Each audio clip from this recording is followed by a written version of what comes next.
Hi hello and ನಮಸ್ಕಾರ. Welcome to KLM classes. Karnataka ರಾಜ್ಯ ಸಹಾಯಕ ಪ್ರಾಧ್ಯಾಪಕರ ಅರ್ಹತಾ ಪರೀಕ್ಷೆ 2023 ಪೇಪರ್ 1 ಏನಿದೆ ಜನರಲ್ ಪೇಪರ್, ಅದರಲ್ಲಿ ಮೊದಲನೇ unit teaching aptitude. Very interesting topic. ಆತ್ಮೀಯ ವಿದ್ಯಾರ್ಥಿಗಳೇ, ಈ ಒಂದು ಯೂನಿಟ್ನ ಓದೋದು ನೀವು ತುಂಬಾ ಮುಖ್ಯ. ಆ್ಯಂಡ್ ಅಗೈನ್ ಒಂದು ಯೂನಿಟಿಂದ 5 ಕ್ವಶನ್ಸ್ ಬರೋದು ಆ್ಯಂಡ್ ಟೀಚಿಂಗ್ ಆ್ಯಪ್ಟಿಟ್ಯೂಡಿಂದ 5 ಕ್ವಶನ್ಸ್ ಅಷ್ಟೇ ಬರೋದು.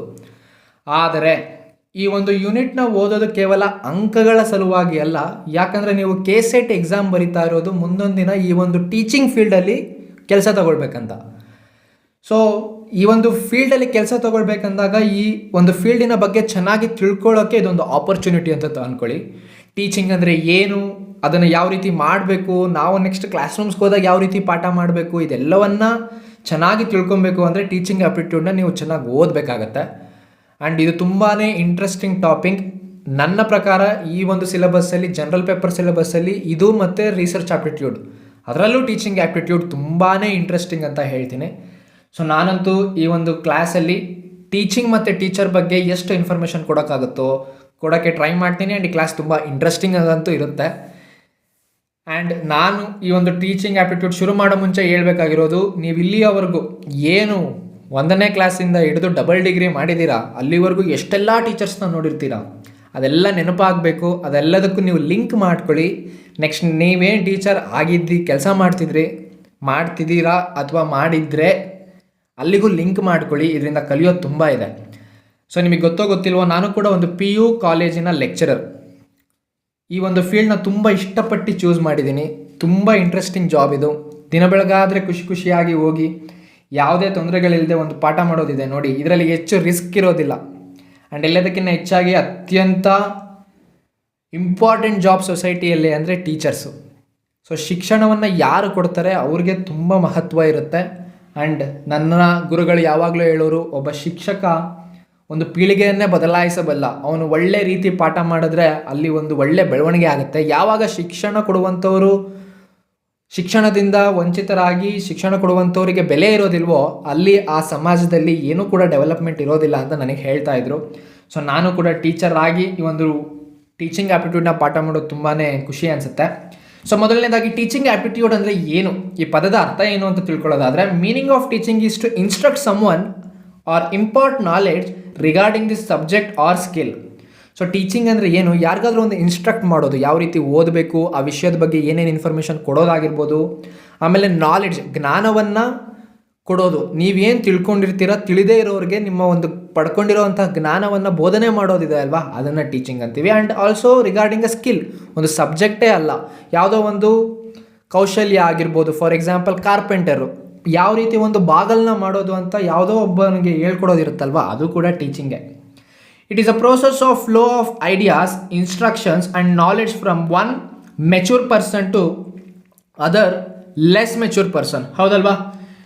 ಹೆಚ್ಚು ತಿಳ್ಕೊಂಡು ಪ್ರಬುದ್ಧವಾಗಿರುವಂತಹ ವ್ಯಕ್ತಿ ಇನ್ನೊಬ್ಬ ಕಡಿಮೆ ತಿಳ್ಕೊಂಡಿರ್ತಾನಲ್ವ, ಆತನಿಗೆ ಒಂದು ಜ್ಞಾನವನ್ನು ಪಾಸ್ ಮಾಡುವುದೇ ಟೀಚಿಂಗು. ಇದು ವೆರಿ ಇಂಪಾರ್ಟೆಂಟ್. ಮೆಚೂರ್ ಪರ್ಸನ್ನಿಂದ ಲೆಸ್ ಮೆಚೂರ್ ಪರ್ಸನ್ಗೆ ನಾಲೆಡ್ಜ್ ಫ್ಲೋ ಆಗುತ್ತೆ. Next, the meaning of aptitude. Teaching ಅಂದರೆ ಇಷ್ಟು. ಆ್ಯಪ್ಟಿಟ್ಯೂಡ್ ಅಂದರೆ ಏನು, is ability to do something. So ಯಾವುದಾದ್ರೂ ಒಂದು ಕೆಲಸ ಮಾಡುವಂಥ ಎಬಿಲಿಟಿ ಇರುತ್ತಲ್ವಾ, ಅದನ್ನು ನಾವು ಆ್ಯಪ್ಟಿಟ್ಯೂಡ್ ಅಂತೀವಿ. ಒಟ್ಟಿನಲ್ಲಿ ಟೀಚಿಂಗ್ ಆ್ಯಪ್ಟಿಟ್ಯೂಡ್ ಅಂದರೆ ಎಬಿಲಿಟಿ ಟು ಟೀಚ್. ಸೊ ಪಾಠ ಮಾಡಲಿಕ್ಕೆ ಎಷ್ಟು ಶಕ್ತನಾಗಿದ್ದಾನೆ ಒಬ್ಬ ಅನ್ನುವಂಥದ್ದನ್ನೇ ನಾವು ಟೀಚಿಂಗ್ ಆ್ಯಪ್ಟಿಟ್ಯೂಡ್ ಅಂತ ಕರಿತೀವಿ. ಸೊ ಒಬ್ಬ ಟೀಚರ್ ಅಥವಾ ಟೀಚ್ ಮಾಡಲಿಕ್ಕೆ 3 ಕ್ವಾಲಿಟೀಸ್ ತುಂಬಾ ಇಂಪಾರ್ಟೆಂಟ್. ಒಂದು, ನಾಲೆಡ್ಜ್. ಸೊ ಯಾವುದೋ ಒಂದು ಸಬ್ಜೆಕ್ಟ್ ಬಗ್ಗೆ ಪಾಠ ಮಾಡುವಾಗ ಆ ಸಬ್ಜೆಕ್ಟ್ ಬಗ್ಗೆ ಎಷ್ಟು ಜ್ಞಾನ ಇದೆ ಅನ್ನುವಂಥದ್ದು ತುಂಬಾ ಇಂಪಾರ್ಟೆಂಟ್ ಟೀಚಿಂಗಲ್ಲಿ. ಆ್ಯಂಡ್ ಎರಡನೇದು, ಕಮ್ಯುನಿಕೇಷನ್ ಸ್ಕಿಲ್. ಸೊ ಆತ ಏನು ತಿಳ್ಕೊಂಡಿದ್ದಾನೆ ಅದನ್ನು 4 ಜನಕ್ಕೆ ಹೇಳುವಂಥ ಒಂದು ಕಮ್ಯುನಿಕೇಷನ್ ಸ್ಕಿಲ್, ಸಂವಹನ ಮಾಡಲಿಕ್ಕೆ ಆತನಿಗೆ ಬರಬೇಕು. ಆ್ಯಂಡ್ ನೀವು ಇಲ್ಲಿ ಗಮನಿಸ್ಬೋದು, ನಮ್ಮ ಜೀವನದಲ್ಲೂ ಎಷ್ಟೋ ಟೀಚರ್ಸ್ನ ನೋಡಿರ್ತೀವಿ, ಅವರು ನಾಲೆಡ್ಜ್ ತುಂಬ ಇರುತ್ತೆ, ತುಂಬ ತಿಳ್ಕೊಂಡಿರ್ತಾರೆ, ಆದರೆ ಪಾಠ ಮಾಡಿ ಒಂದು 4 ಜನಕ್ಕೆ ಅದನ್ನು ಅರ್ಥ ಮಾಡ್ಸೋಕ್ಕೆ ಅವ್ರ ಕೈಲಿ ಆಗ್ತಾ ಇರೋದಿಲ್ಲ. ಹೌದಲ್ವಾ? ಅದೇ ಇನ್ನೊಂದಷ್ಟು ಟೀಚರ್ಸು ಒಳ್ಳೆ ಮಾತಾಡ್ತಾರೆ, ಒಳ್ಳೆ ರೀತಿ ಮಾತುಕತೆ ಇರುತ್ತೆ ಅವ್ರ ಹತ್ರ, ಆದರೆ ಏನು ನಾಲೆಡ್ಜೇ ಇರಲ್ಲ, ಖಾಲಿ ಪಾತ್ರೆ ಜಾಸ್ತಿ ಸೌಂಡ್ ಮಾಡುತ್ತೆ ಅನ್ನೋತಾರಲ್ಲ, ಆ ರೀತಿ ಕಮ್ಯುನಿಕೇಷನ್ ಸ್ಕಿಲ್ ಎಲ್ಲ ಇರುತ್ತೆ, ಬಟ್ ಆ ಸಬ್ಜೆಕ್ಟ್ ಬಗ್ಗೆ ಅವ್ರಿಗೆ ನಾಲೆಡ್ಜ್ ಇರೋಲ್ಲ. ಸೊ ಯಾವಾಗಲೂ ಒಂದು ನೆನ್ಪಿಟ್ಕೊಳ್ಬೇಕಾಗಿರೋದು, ಟೀಚಿಂಗಲ್ಲಿ ನಾಲೆಡ್ಜು ಇರಬೇಕು, ಅದರ ಜೊತೆಗೆ communication skill also very very important. ಇನ್ನೂ ಒಂದು ರೇರ್ ಕೇಸಸ್ಸು ನಾಲೆಡ್ಜು ಇರುತ್ತೆ, ಕಮ್ಯುನಿಕೇಷನ್ ಸ್ಕಿಲ್ಲು ಇರುತ್ತೆ, ಆದರೆ ಅವ್ರು ಬಂದು ಬೋರ್ಡ್ ಮೇಲೆ ನಿಂತ್ಕೊಂಡು ಪಾಠ ಮಾಡೋ ಒಂದು ಎಬಿಲಿಟಿನೇ ಇರೋದಿಲ್ಲ. ಏನೋ ಸೋಮಾರಿತನನೋ ಏನೋ ಇನ್ನೊಂದು ಕಾರಣದಿಂದ ಎಲ್ಲವೂ ಇದ್ದು ಕೂಡ ಅವರು ಒಂದು ಬೋಧನೆ ಮಾಡೋದಕ್ಕೆ ಶಕ್ತರೇ ಆಗಿರೋದಿಲ್ಲ. ಅದು ಕೂಡ important. Aptitude, the ability should be there to teach. So knowledge ಇರಬೇಕು, ಕಮ್ಯುನಿಕೇಷನ್ ಸ್ಕಿಲ್ ಇರಬೇಕು, ಆ್ಯಪ್ಟಿಟ್ಯೂಡ್ ಎಬಿಲಿಟಿ ಇರಬೇಕು. So these three qualities are very important. So next is formal teaching and informal teaching. ನಿಮಗೆ ಟೀಚಿಂಗ್ ಅಂದಿದ ತಕ್ಷಣ ನೆನಪಾಗೋದು ಒಂದು class room, ಅಲ್ಲಿ ಒಂದಷ್ಟು ಜನ ಸ್ಟೂಡೆಂಟ್ಸ್ ಕುಂತಿರ್ತಾರೆ, ಅಲ್ಲಿ ಒಬ್ಬ ಟೀಚರು ಪಾಠ ಮಾಡ್ತಾ ಇರ್ತಾರೆ. ಸೊ ಈ ರೀತಿ ಒಂದು ಟೀಚಿಂಗ್ ನಡೆಯೋದನ್ನ ನಾವು ಫಾರ್ಮಲ್ ಟೀಚಿಂಗ್ ಅಂತೀವಿ. Interaction between a teacher and A group of students in a class room setup. So ಶಾಲೆಯ ಒಂದು ಕೊಠಡಿಯಲ್ಲಿ ನಡೆಯುವಂಥದ್ದು ಫಾರ್ಮಲ್ ಟೀಚಿಂಗ್.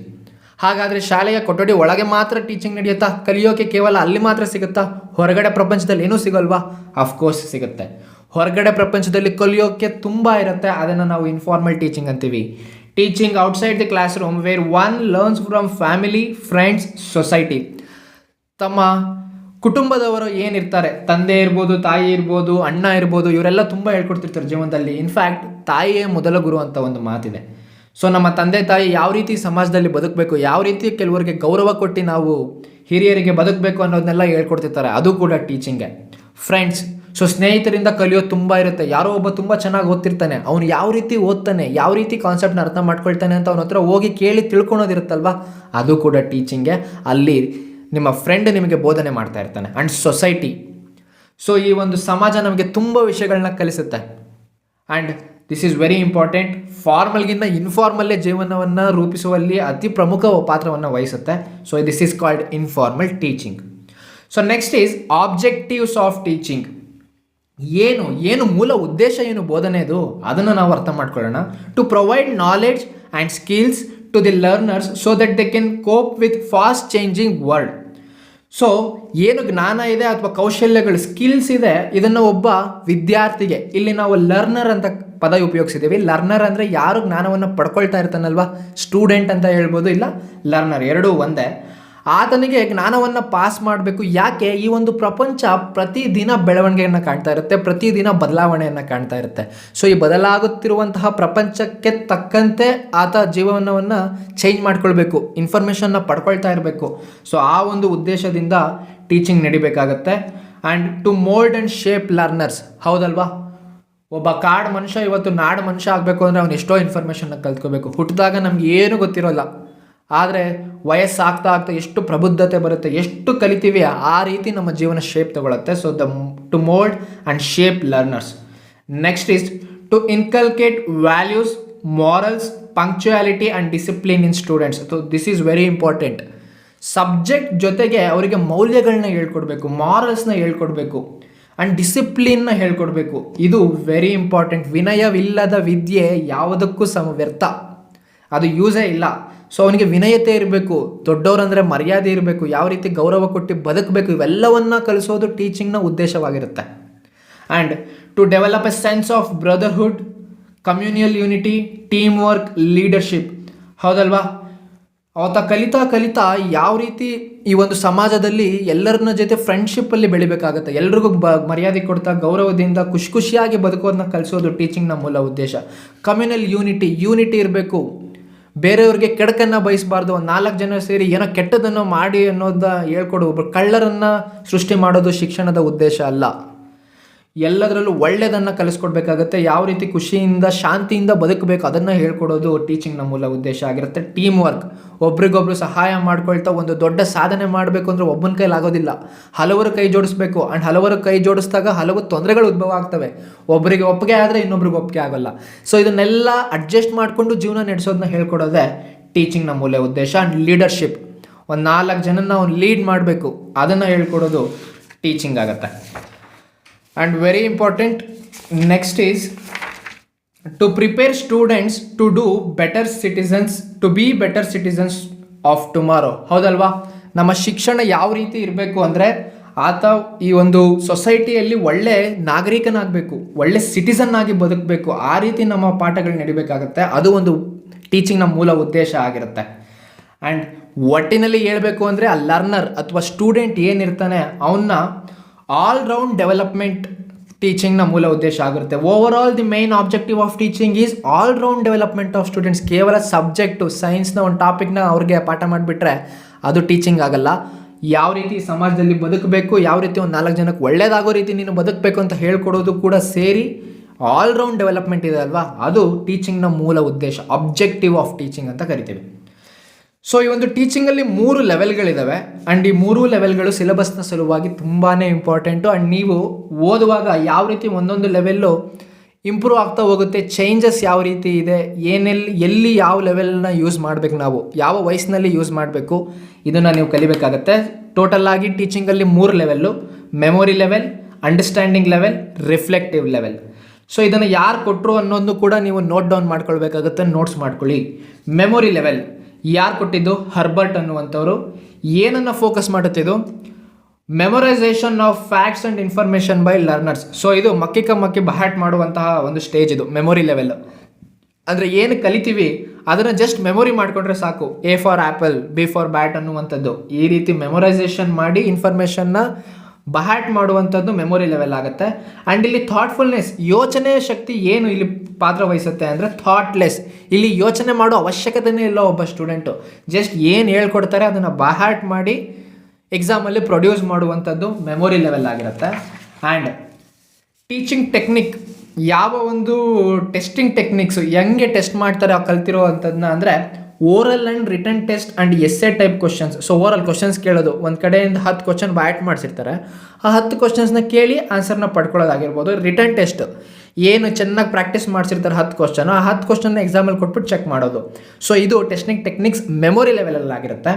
ಆ್ಯಂಡ್ ಹಾಗಾದರೆ ಈ ಒಂದು ಲೆವೆಲ್ ಆಫ್ ಟೀಚಿಂಗ್ ಎಲ್ಲಿಗೆ ಸೂಟಬಲ್ ಅಂತ ನೋಡೋದಾದರೆ ಲೋವರ್ ಕ್ಲಾಸಸ್.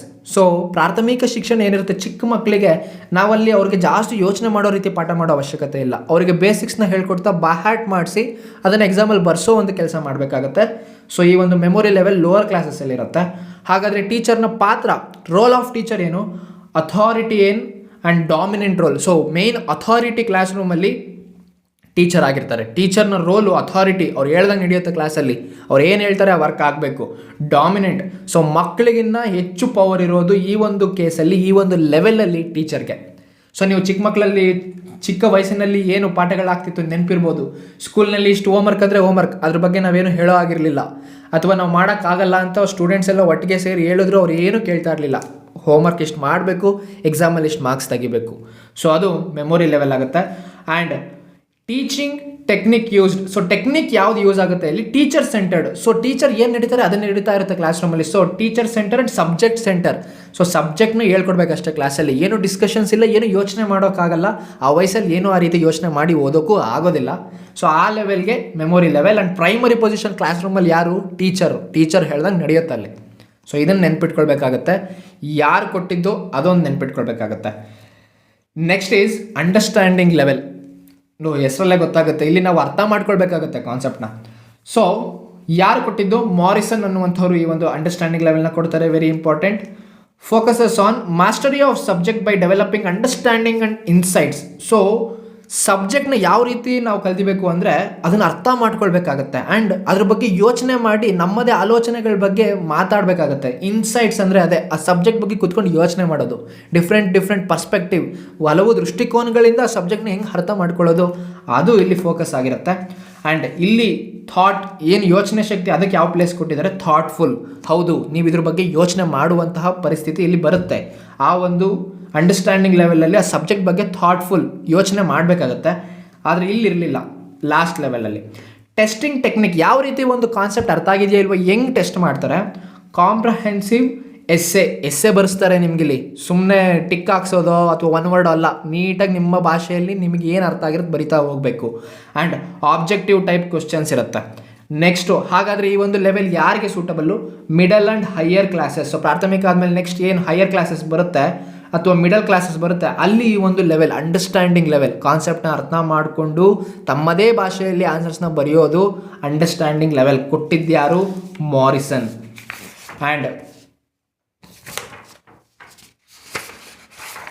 ವೆರಿ ಇಂಪಾರ್ಟೆಂಟ್, ಈ ಒಂದು ಅಂಡರ್ಸ್ಟ್ಯಾಂಡಿಂಗ್ ಲೆವೆಲಲ್ಲಿ ರೋಲ್ ಆಫ್ ಟೀಚರ್. ಸೊ ಟೀಚರ್ನ ರೋಲ್ ಏನಿರುತ್ತೆ ಅಂದರೆ ಪರ್ಮಿಸಿವ್ ರೋಲ್, ಅಂದರೆ ಪರ್ಮಿಷನ್ನು. ಸ್ಟೂಡೆಂಟ್ಸ್ಗಳು ಏನು ಒಂದು ಕೊಡ್ತಾರೆ ಅಲ್ಲಿ ಕೂಡ ಇಲ್ಲಿ ಡಾಮಿನೆಂಟ್ ಇಲ್ಲ, ಟೀಚರ್ ಹೇಳಿದ್ದೇ ನೀಡಬೇಕಂತೇನಿಲ್ಲ. ಮಕ್ಕಳು ಏನು ಕೇಳ್ತಾರೆ ಅದಕ್ಕೆ ಎಸ್ ಆರ್ ನೋ ಆ ರೀತಿ ಒಂದು ಪರ್ಮಿಸಿವ್ ರೋಲ್ನ ಟೀಚರ್ ನಿಭಾಯಿಸ್ತಾ ಇರ್ತಾರೆ. And techniques used teacher centred, subject centred. Again ಒಂದು ಲಾಸ್ಟ್ ಲೆವೆಲ್ಗಿನ್ನ ಹೆಚ್ಚಿಗೆ ಡಾಮಿನೆಂಟ್ ಇಲ್ಲದೆ ಇರ್ಬೋದು ಟೀಚರ್ ಇಲ್ಲಿ, ಆದರೆ ಕೂಡ ಇದು ಕೂಡ ಟೀಚರ್ ಸೆಂಟರ್ಡೆ ಆ್ಯಂಡ್ ಸಬ್ಜೆಕ್ಟು ಇಲ್ಲಿ ಮೂಲ ಕಲಿಸೋದಾಗಿರುತ್ತೆ. ಆ್ಯಂಡ್ ಪ್ರೈಮರಿ ಪೊಸಿಷನ್ ಕ್ಲಾಸ್ ರೂಮಲ್ಲಿ ಯಾರು ಟೀಚರು ಇರ್ತಾರೆ, ಲರ್ನರ್ ಇಬ್ಬರೂ ಕೂಡ ಇಲ್ಲಿ ಪ್ರೈಮರಿ ಪೊಸಿಷನ್ಸಲ್ಲೇ ಇರ್ತಾರೆ. ಇದನ್ನು ನೀವು ನೋಡ್ಕೊಳ್ಬೇಕಾಗತ್ತೆ. And last level, third level very important and very higher level. ಇದು ನೀವು ನೋಡಿ ಲೆವೆಲಿಂದ ಲೆವೆಲ್ಗೆ ಯಾವ ರೀತಿ ಸ್ಟೂಡೆಂಟ್ಸ್ಗಳ ಇನ್ವಾಲ್ವ್ಮೆಂಟ್ ಬದಲಾಗ್ತಾ ಇದೆ, ಯಾವ ರೀತಿ ಇನ್ಕ್ರೀಸ್ ಆಗ್ತಾ ಇದೆ, ಟೀಚರ್ನ ರೋಲ್ ಯಾವ ರೀತಿ ಒಂದು ಡೆಮೊಕ್ರೆಟಿಕ್ ರೋಲ್ ಆಗ್ತಾ ಇದೆ, ಅದನ್ನು ನೀವು ಅಬ್ಸರ್ವ್ ಮಾಡಬೇಕಾಗತ್ತೆ. ಆ್ಯಂಡ್ ಇದನ್ನು ಯಾರು ಕೊಟ್ಟವರು? ಹಂಟ್. ಸೊ ನೆನ್ಪಿಟ್ಕೊಳ್ಬೇಕು, ಮಾರಿಸನ್, ಹಂಟ್ ಇವರೆಲ್ಲ ಯಾವುದಾವುದು ಲೆವೆಲ್ ಕೊಟ್ಟರು ಇವೆಲ್ಲ ನೆನಪಿರಬೇಕು. ಎಲ್ಲಿ ಫೋಕಸ್ ಮಾಡ್ತಿದ್ದೆ? Use of knowledge and research skills of learners for solving real life problems. So ಏನು ಜ್ಞಾನವನ್ನು ಪಡ್ಕೊಳ್ತಾರೆ ಆ ಜ್ಞಾನವನ್ನು ಉಪಯೋಗಿಸ್ಕೊಂಡು ನಿಜ ಜೀವನದಲ್ಲಿ ಬರುವಂತಹ ಪ್ರಾಬ್ಲಮ್ಸ್ನ ಸಾಲ್ವ್ ಮಾಡೋದು ಇದರ ಮೂಲ ಉದ್ದೇಶ ಆಗಿರುತ್ತೆ ಈ ಲೆವೆಲಲ್ಲಿ. ಸೊ ನೀವು ಹೈಯರ್ ಎಜುಕೇಷನ್ ಬಂದಾಗ ಅದೇ ಎಷ್ಟು ನಾಲೆಜ್ನ ಪಡ್ಕೊಳ್ತೀರಾ ಅದನ್ನೆಲ್ಲ ಯೂಸ್ ಮಾಡೋಕ್ಕೆ ಸ್ಟಾರ್ಟ್ ಮಾಡ್ತೀರಾ. ಸ್ಕೂಲ್ವರೆಗೂ ಜಸ್ಟ್ ಬಾಹ್ಯಾಟ್ ಮಾಡೋದು, ಟೆಸ್ಟ್ ಕೊಡಿಸೋದು, ಯೋಚನೆಗಳನ್ನ ಹುಟ್ಟಾಕ್ಸೋದು, ಕ್ಯೂರಿಯಾಸಿಟಿ ಹುಟ್ಟಿಸೋದು. ಬಟ್ ಹೈಯರ್ ಎಜುಕೇಷನಿಗೆ ಬಂದಮೇಲೆ ಇಂಜಿನಿಯರ್ಸ್ ಆದಮೇಲೆ ನೀವೇನು ಮಾಡ್ತೀರಾ? ಯಾವುದೋ ಒಂದು ಕಾರ್ನ ಯಾವ ರೀತಿ ಡಿಸೈನ್ ಮಾಡ್ತೀರಾ, ಯಾವುದೋ ಒಂದು ವೆಹಿಕಲ್ನ ಡಿಸೈನ್ ಮಾಡ್ತೀರಾ, ಅಂದರೆ ರಿಯಲ್ ಲೈಫ್ ಪ್ರಾಬ್ಲಮ್ಸ್ನ ಸಾಲ್ವ್ ಮಾಡೋಕ್ಕೆ ಸ್ಟಾರ್ಟ್ ಮಾಡ್ತೀರಾ. ಆ್ಯಂಡ್ ಇಲ್ಲಿ ಥಾಟ್ಫುಲ್ನೆಸ್ ಯಾವ ರೀತಿ ಯೋಚನೆಯನ್ನು ಯಾವ ಪಾತ್ರ ವಹಿಸುತ್ತೆ? ಹೈಲಿ ಥಾಟ್ಫುಲ್, ಅಂದರೆ ಇಲ್ಲಿ ಜಾಸ್ತಿ ಯೋಚನೆ ಮಾಡಬೇಕಾಗತ್ತೆ. ನೀವು ಯಾವ ರೀತಿ ಟೆಸ್ಟ್ ಮಾಡ್ತಾರೆ? ಅಗೇನ್ ಎಸ್ಸೆ ಟೈಪ್ ಕ್ವಶನ್ಸ್ ಆಗಿರ್ಬೋದು, ಏನು ನಿಮ್ಮ ಭಾಷೆಯಲ್ಲಿ ನೀವು ಬರೀಬೇಕು ಆನ್ಸರ್ಸ್ನ, ಇಲ್ಲಿ ನಿಮ್ಮ ಆಲೋಚನೆಗಳನ್ನೆಲ್ಲ. ಎವ್ಯಾಲ್ಯೂಯೇಷನ್ ಆಫ್ ಆ್ಯಟಿಟ್ಯೂಡ್, ನಿಮ್ಮ ಆ್ಯಟಿಟ್ಯೂಡ್ನ ಕೂಡ ಇಲ್ಲಿ ಚೆಕ್ ಮಾಡ್ತಾರೆ. ನಿಮ್ಮ ಇನ್ವಾಲ್ವ್ಮೆಂಟ್ ಕೂಡ ಇಲ್ಲಿ ಟೆಸ್ಟ್ ಮಾಡ್ತಾರೆ. ಇನ್ವಾಲ್ವ್ಮೆಂಟ್ ಇನ್ ಲರ್ನಿಂಗ್, ಎಷ್ಟು ಇನ್ವಾಲ್ವ್ ಆಗಿದ್ದೀರಾ. Development of critical and creative skills, ನಿಮ್ಮ ಕೌಶಲ್ಯಗಳು ಎಷ್ಟು ಇಂಪ್ರೂವ್ ಆಗ್ತಾ ಇದ್ದಾವೆ ಅನ್ನೋದನ್ನು ಕೂಡ ತಲೆಯಲ್ಲಿ ಇಟ್ಕೊಂಡು ಕ್ವಶನ್ಸ್ ಕೊಡ್ತಾರೆ ಇಲ್ಲಿ ಚೆಕ್ ಮಾಡುವಾಗ. ಅಥವಾ ಯಾವುದೋ ಒಂದು ಪ್ರಾಜೆಕ್ಟ್ ವರ್ಕ್ ಕೊಟ್ಬಿಟ್ಟು ಚೆಕ್ ಮಾಡ್ತಾರೆ, ಲ್ಯಾಬ್ಗಳನ್ನ ಇಂಟ್ರೊಡ್ಯೂಸ್ ಮಾಡಿ ಚೆಕ್ ಮಾಡ್ತಾರೆ. ಸೊ ಅದೆಲ್ಲವೂ ಇಲ್ಲಿ ಹೈಯರ್ ಲೆವೆಲ್, ರಿಫ್ಲೆಕ್ಟಿವ್ ಲೆವೆಲಲ್ಲಿ ಆಗುತ್ತೆ. ಹಾಗಾದರೆ ಈ ರೀತಿ ಒಂದು ಎಜುಕೇಷನ್ ಎಲ್ಲಿಗೆ ಸೂಟಬಲ್ ಫಾರ್ ಹೈಯರ್ ಕ್ಲಾಸಸ್ ಗೊತ್ತೇ ಆಗುತ್ತೆ. ರೋಲ್ ಆಫ್ ಟೀಚರ್ ಏನು? ಡೆಮೊಕ್ರೆಟಿಕ್ ರೋಲ್, ಅಂದರೆ ಸ್ಟೂಡೆಂಟ್ಸ್ ಎಲ್ಲ ಡಿಸೈಡ್ ಮಾಡಿಬಿಟ್ಟು ಕ್ಲಾಸ್ ರೂಮಲ್ಲಿ ಏನು ಡಿಸಿಷನ್ ತೊಗೊಳ್ತಾರೆ ಆ ಡಿಸಿಷನ್ನು ಟೀಚರು ಅಕ್ಸೆಪ್ಟ್ ಮಾಡಬೇಕಾಗುತ್ತೆ. ಅಂದರೆ ಡೆಮೊಕ್ರೆಟಿಕ್ ರೋಲ್. ಟೀಚರ್ ಏನೇ ಒಂದು ಡಿಸಿಷನ್ ತೊಗೊಳ್ಳುವಾಗ ಮಕ್ಕಳನ್ನೆಲ್ಲ ತಲೆಯಲ್ಲಿ ಇಟ್ಕೊಬೇಕು, ಅವರ ಒಂದು ಅನಿಸಿಕೆ ಅಭಿಪ್ರಾಯಗಳು ಏನಿರುತ್ತೆ ಅದಕ್ಕೆ ತಕ್ಕನಾಗಿ ಅವ್ರು ಡಿಸಿಷನ್ ತೊಗೋಬೇಕು. ಅದಾದಮೇಲೆ techniques used, again student centred ಆಯ್ತು ಇದು. ಅಂದರೆ ಮಕ್ಕಳಿಗೆ ಏನು ಬೇಕೋ ಆ ಒಂದು ಉದ್ದೇಶದಿಂದ ಇಲ್ಲಿ ಟೀಚಿಂಗ್ ನಡೆಯುತ್ತೆ. ಆದರೆ ಸ್ಟಾರ್ಟಿಂಗ್ ಲೆವೆಲಲ್ಲಿ ಆ ರೀತಿ ಇರಲಿಲ್ಲ. ಏನು ಸಬ್ಜೆಕ್ಟು ಮತ್ತು ಟೀಚರ್ ಹೇಳಿದ್ದೆ ಫೈನಲ್ ಆಗಿತ್ತು. ಪ್ರೈಮರಿ ಪೊಸಿಷನ್ ಕ್ಲಾಸ್ ರೂಮಲ್ಲಿ, ಹಾಗಾದರೆ ಪ್ರೈಮರಿ ಪೊಸಿಷನ್ ಯಾರಿಗಿರುತ್ತೆ? ಲರ್ನರ್ ಅಥವಾ ಸ್ಟೂಡೆಂಟು ಇಲ್ಲಿ ಮುಖ್ಯ ಪಾತ್ರ ವಹಿಸ್ತಾರೆ. Next is very very important, nature and characteristics of teaching. So ಟೀಚಿಂಗ್ನ ಗುಣಲಕ್ಷಣಗಳನ್ನ ನಾವಿಲ್ಲಿ ಅರ್ಥ ಮಾಡ್ಕೊಳ್ಬೇಕಾಗತ್ತೆ. ಆ್ಯಂಡ್ ಯಾವ ರೀತಿ ಒಂದು ಟೀಚಿಂಗ್ನ ನಾವು ವರ್ಣಿಸ್ತೀವಿ ಅನ್ನೋದು ಕೂಡ ಇಲ್ಲಿ ಡಿಸ್ಕಸ್ ಆಗುತ್ತೆ. ತುಂಬ ರೀತಿ ವರ್ಣಿಸ್ತಾರೆ. ನಾನು ಒಂದಷ್ಟು ಪಾಯಿಂಟ್ಸು, ಮೇಯ್ನ್ ಪಾಯಿಂಟ್ಸು, ಇಂಟ್ರೆಸ್ಟಿಂಗ್ ಪಾಯಿಂಟ್ಸ್ನ ಹೇಳ್ಕೊಡ್ತೇನೆ. Teaching is a science. So ಬೋಧನೆ ಅನ್ನುವಂಥದ್ದು ಒಂದು ವೈಜ್ಞಾನಿಕ ಕ್ರಿಯೆ. ಯಾವ ರೀತಿ? ಸೈನ್ಸ್ ಅಂದರೆ ನೀವು ಒಂದು ಎಕ್ಸ್ಪರಿಮೆಂಟ್ ಮಾಡ್ತೀರಾ, ಆ ಎಕ್ಸ್ಪರಿಮೆಂಟ್ನ ಅಬ್ಸರ್ವ್ ಮಾಡ್ತೀರಾ, ಆ ರಿಸಲ್ಟ್ಸ್ಗಳನ್ನ ಅನಲೈಸ್ ಮಾಡ್ತೀರಾ. ಅದೇ ರೀತಿ ಟೀಚಿಂಗ್ ಅಂದರೆ ನೀವು ಹೋಗಿ ಕ್ಲಾಸ್ ರೂಮಲ್ಲಿ ಪಾಠ ಮಾಡಿದಾಗ ಅಬ್ಸರ್ವ್ ಮಾಡ್ತೀರಾ, ಮಕ್ಕಳು ಯಾವ ರೀತಿ ರೆಸ್ಪಾನ್ಸ್ ಮಾಡ್ತಾ ಇದ್ದಾರೆ, ನಾನು ಕ್ಲಾಸ್ನ ಯಾವ ರೀತಿ ಇಂಪ್ರೂವ್ ಮಾಡ್ಬೋದು, ಇದೆಲ್ಲ ಒಂದು ಎಕ್ಸ್ಪರಿಮೆಂಟ್ ಇದ್ದಂಗೆ. ಅನಲೈಸ್ ಮಾಡ್ತೀರಾ, ಮಕ್ಕಳು ಯಾವ ರೀತಿ ಕಲಿತಾ ಇದ್ದಾರೆ ಅನ್ನೋದನ್ನ ಟೆಸ್ಟ್ಗಳನ್ನ ಕೊಟ್ಬಿಟ್ಟು ಆ ಮಾರ್ಕ್ಸ್ನೆಲ್ಲ ಅನಲೈಸ್ ಮಾಡ್ತೀರಾ. So teaching is a science. Teaching is an art. Teaching, ಬೋಧನೆ ಅನ್ನುವಂಥದ್ದು ಒಂದು ಕಲೆ. ಅದು ಎಲ್ಲರೂ ಆ ಒಂದು ಟೀಚಿಂಗ್ ಫೀಲ್ಡಲ್ಲಿ ಬರೋಕ್ಕಾಗಲ್ಲ, ಬಂದರೆ ಸರ್ವೈವ್ ಆಗೋಕ್ಕಾಗಲ್ಲ. ಟೀಚಿಂಗ್ನ ಎಂಜಾಯ್ ಮಾಡ್ಕೊಂಡು ಮಾಡಬೇಕು. So teaching is an art, ಅದೊಂದು ಕಲೆ ಅದು. And teaching is an craft. So ಪಾಠ ಮಾಡಬೇಕು ಅಂದರೆ ನಿಮಗೆ ಸ್ಕಿಲ್ಸ್ ಇರಬೇಕು, ಕಮ್ಯುನಿಕೇಷನ್ ಸ್ಕಿಲ್ಲು, ನಾಲೆಡ್ಜ್ ಜೊತೆಗೆ ಆ ಒಂದು ಕನ್ವೆ ಮಾಡೋ ಒಂದು ಕಲೆ ಇರಬೇಕದು. ಸೊ ಆ ಸ್ಕಿಲ್ ಏನಿರುತ್ತೆ ಅದನ್ನು ಇಲ್ಲಿ ಟೀಚಿಂಗ್ ಈಸ್ ಎ ಕ್ರಾಫ್ಟ್ ಅಂತ ಎಕ್ಸ್ಪ್ಲೈನ್ ಮಾಡಿದ್ದಾರೆ. Next, teaching is a moral activity. So ಪಾಠ ಮಾಡುವ ಒಂದು ಯಾವ ರೀತಿ ವರ್ಣಿಸ್ತಾರೆ ಅಂದರೆ ಇದೊಂದು ಮಾರಲ್ ಆ್ಯಕ್ಟಿವಿಟಿ. ಮಕ್ಕಳಿಗೆ ನೀವು ಸಬ್ಜೆಕ್ಟ್ ಜೊತೆಗೆ ಏನೇನು ವಿನಯ, ಮೌಲ್ಯಗಳನ್ನ ಹೇಳ್ಕೊಡ್ತೀರಾ ಅದು ಕೂಡ ಇಲ್ಲಿ ವರ್ಣಿಸ್ತಾರೆ. Teaching is a moral activity. Teaching is a dynamic and reflexive. ಪಾಠ ಮಾಡುವಂಥದ್ದು ದಿನದಿಂದ ದಿನಕ್ಕೆ ಬದಲಾಗ್ತಾ ಇರುತ್ತೆ, ವರ್ಷಗಳಿಂದ ವರ್ಷಕ್ಕೆ ಎಷ್ಟೋ ಬದಲಾಗುತ್ತೆ. ನೀವು ಗಮನಿಸ್ಬೋದು, ಒಂದು 10 ವರ್ಷದ ಮುಂಚೆ ಬ್ಲ್ಯಾಕ್ ಬೋರ್ಡು ಇಂದ ಪ್ರೊಜೆಕ್ಟರಿಗೆ ಚೇಂಜ್ ಆದರು, ಆಗ ಅದೇ ಒಂದು ಅಪ್ಡೇಟು. ಈಗ ಇತ್ತೀಚೆಗೆ ಎಷ್ಟೋ ಯೂಟ್ಯೂಬ್ ಚಾನೆಲ್ಸಲ್ಲಿ ಟೀಚಿಂಗಲ್ಲಿ ಇಂಟರಾಕ್ಟಿವ್ ಬೋರ್ಡ್, ಟಚ್ ಸ್ಕ್ರೀನ್ ಬೋರ್ಡ್ನ ಯೂಸ್ ಮಾಡ್ತಾರೆ. ಅಂದರೆ ಪ್ರತಿದಿನ ಬದಲಾಗ್ತಾ ಇರುತ್ತೆ, ನಾವು ಅದಕ್ಕೆ ತಕ್ಕನಾಗಿ ಬದಲಾಗ್ತಾ ಅಪ್ಡೇಟ್ ಆಗ್ತಾ ಹೋಗ್ತಾ ಇರ್ಬೇಕು, ಡೈನಮಿಕ್ ಅಂತಾರೆ. And flexible. ಸೊ ಟೀಚಿಂಗ್ ಅಂದರೆ ಇಷ್ಟು ರೂಲ್ಸು, ಹೀಗೆ ಪಾಠ ಆಗಬೇಕು, 1 ಅವರಲ್ಲಿ ಇಷ್ಟು ಪಾಠ ಮುಗಿಸ್ಬೇಕು ಅಂದರೆ ಮುಗಿಸ್ಲೇಬೇಕು ಅಂತ ಏನು ಒಂದು ಸ್ಟ್ರಿಕ್ಟ್ ರೂಲ್ಸ್ ಇಲ್ಲ. 1 ಅವರಲ್ಲಿ ಏನು ಒಂದು ಪಾಠ ಮಾಡೋಕ್ಕೆ ಅಂತ ಬಂದಿರ್ತಾರೆ, ಮಕ್ಕಳ ನಾಲೆಡ್ಜ್ನ ಆಧಾರವಾಗಿ ಅದು ಚೇಂಜ್ ಆಗ್ಬೋದು. ಅವ್ರ ಅಂಡರ್ಸ್ಟ್ಯಾಂಡಿಂಗ್ ಲೆವೆಲ್ ತಕ್ಕನಾಗಿ 1 ಅವರಲ್ಲಿ ಪಾಠ ಮಾಡೋದು 2 ಅವರ್ಸ್ ಆಗ್ಬೋದು. ಸೊ ಫ್ಲೆಕ್ಸಿಬಲ್ ಇರಬೇಕು ನಾವು. Teaching is a complex activity. So ಟೀಚಿಂಗ್ನ ಸಿಂಪಲ್ ಅಂತ ಅಂದ್ಕೊಳ್ಳೇಬಾರ್ದು. ಟೀಚಿಂಗಲ್ಲಿ ಎಷ್ಟೋ ವಿಷಯಗಳು ಇನ್ವಾಲ್ವ್ ಆಗಿರುತ್ತೆ. ರೈಟ್ ಫ್ರಮ್ ಇಂಟ್ರೊಡಕ್ಷನ್, ಒಂದು ಟಾಪಿಕ್ನ ಇಂಟ್ರೊಡ್ಯೂಸ್ ಮಾಡೋದ್ರಿಂದ ಹಿಡಿದು ಅದನ್ನು ಮಕ್ಕಳಿಗೆ ಅರ್ಥ ಮಾಡಿಸುವಾಗ ಎಷ್ಟೋ ವಿಷಯಗಳನ್ನ ಗಮನದಲ್ಲಿ ಇಟ್ಕೋಬೇಕು. ಆ್ಯಂಡ್ ಒಂದು ಕ್ಲಾಸ್ ರೂಮಲ್ಲಿ ಒಂದೇ ರೀತಿ ಸ್ಟೂಡೆಂಟ್ಸ್ ಇರ್ತಾರೆ ಅಂತ ನಾವು ಹೇಳೋಕ್ಕಾಗಲ್ಲ, ಹೌದಲ್ವಾ? ಕೆಲವೊಬ್ಬರಿಗೆ ಇಂಟೆಲಿಜೆನ್ಸ್ ಜಾಸ್ತಿ ಇರ್ಬೋದು, ಕೆಲವೊಬ್ಬರಿಗೆ ಕಡಿಮೆ ಇರ್ಬೋದು. ನೀವು ಮಾಡುವಂತಹ ಕ್ಲಾಸಸ್ ಯಾವ ರೀತಿ ಇರಬೇಕು ಅಂದರೆ ಪ್ರತಿಯೊಬ್ಬರಿಗೂ ಕಾನ್ಸೆಪ್ಟ್ ಅರ್ಥ ಮಾಡಿಸೋ ರೀತಿ ಇರಬೇಕಾಗತ್ತೆ. ಅಂದರೆ ಪ್ರತಿಯೊಂದು ವಿಷಯನ ಗಮನದಲ್ಲಿ ಇಟ್ಕೊಂಡು ನೀವು ಪಾಠ ಮಾಡಬೇಕು. So teaching is a complex activity. Teaching is continuous. Again, ಹುಟ್ಟದಾಗಿಂದ ಸಾಯೋವರೆಗೂ ಜೀವನದಲ್ಲಿ ಕಲಿಯೋದೇನಾದರೂ ಇದ್ದೇ ಇರುತ್ತೆ, ಜೀವನ ಕಲಿಸ್ತಾನೆ ಇರುತ್ತೆ. So teaching is a continuous process. Teaching is interactive. So teaching ಅಂದರೆ ಕೇವಲ ಒಬ್ಬ ಟೀಚರ್ ಹೋಗ್ಬಿಟ್ಟು ಮಕ್ಕಳಿಗೆ ಪಾಠ ಮಾಡಿ ಏನು ತಿಳಿದಿರುತ್ತೆ ಅದು ಅಷ್ಟೇ ಅಲ್ಲ, ಮಕ್ಕಳಿಂದ ಕೂಡ ಕಲಿಯೋದು ತುಂಬ ಇರುತ್ತೆ. ಇಂಟರಾಕ್ಟಿವ್, ಅವರಿಂದ ಕೂಡ ನಾವು ಕೆಲವೊಂದು ಸರಿ ಇನ್ಪುಟ್ಗಳನ್ನ ತಗೊಳ್ಬೇಕಾಗತ್ತೆ, ಅಥವಾ ಅವರು ಹೇಳಿದಕ್ಕೆ ಏನು ಫೀಡ್ಬ್ಯಾಕ್ ಕೊಡ್ತಾರೆ ಅದಕ್ಕೆ ತಕ್ಕನಾಗಿ ನಮ್ಮಲ್ಲಿ ಒಂದಷ್ಟು ಬದಲಾವಣೆಗಳನ್ನ ಮಾಡ್ಕೊಳ್ಬೇಕಾಗತ್ತೆ. Teaching is interactive.